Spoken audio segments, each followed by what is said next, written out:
સુરતમાં ફરી એકવાર મેઘરાજાનું આગમન થયું છે। સચિન અલથાણ વેસુમાં ધોધમાર વરસાદ વરસ્યો છે।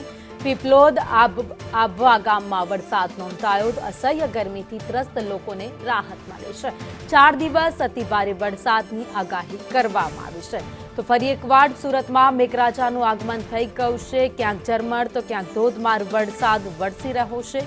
એક અઠવાડિયાના વિરામ બાદ ફરી એકવાર મેઘરાજાએ વરસવાનું શરૂ થતાં જ અસહ્ય ગરમીમાંથી લોકોને રાહત મળી ગઈ છે।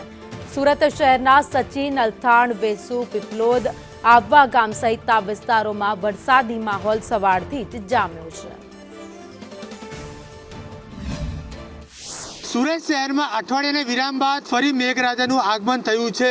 શહેરના અલગ અલગ વિસ્તારોમાં મેઘરાજા વરસી રહ્યા છે। ત્યારે જોઈ શકાય છે સુરતના વેસુ અલથાણ પીપલોદ ઉમરા અનેકો વિસ્તારમાં વરસાદ વરસી રહ્યો છે। છેલ્લા એક અઠવાડિયાથી વરસાદે વિરામ લીધા વાતાવરણમાં ગરમીનો પારો પણ વધ્યો હતો। તેનાથી ક્યાંક ને ક્યાંક ગરમીનો પારો વધતા અસહ્ય ગરમીથી બફાટ પણ લોકોએ અનુભવ્યો હતો। પરંતુ વહેલી સવારથી જ વાદળછાયા વાતાવરણ વચ્ચે જ્યારે મેઘરાજા ફરી આગમન કર્યું છે ત્યારે વાતાવરણમાં ઠંડક પસરી છે અને લોકોને ગરમીથી રાહત થઈ છે। જોઈ શકાય છે કે સુરતના અનેકો વિસ્તારમાં ધોધમાર વરસાદ વરસી રહ્યો છે। ત્યારે વરસાદ પડતા વાતાવરણમાં ઠંડક પણ પડશે અને લોકોને ગરમીથી રાહત મળી છે। ક્યાંક ને ક્યાંક કહી શકાય છે કે હવામાન વિભાગ દ્વારા આગામી 4 દિવસ સુધી સુરત સહિત દક્ષિણ ગુજરાતમાં ધોધમાર વરસાદ પડશે તેવી આગાહી કરવામાં આવી હતી।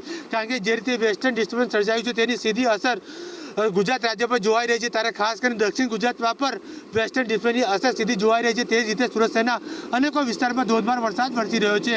કેમેરામેન અજીત પટેલ સાથે જયેન્દ્ર પાંડે, સંદેશ ટુ સુરત।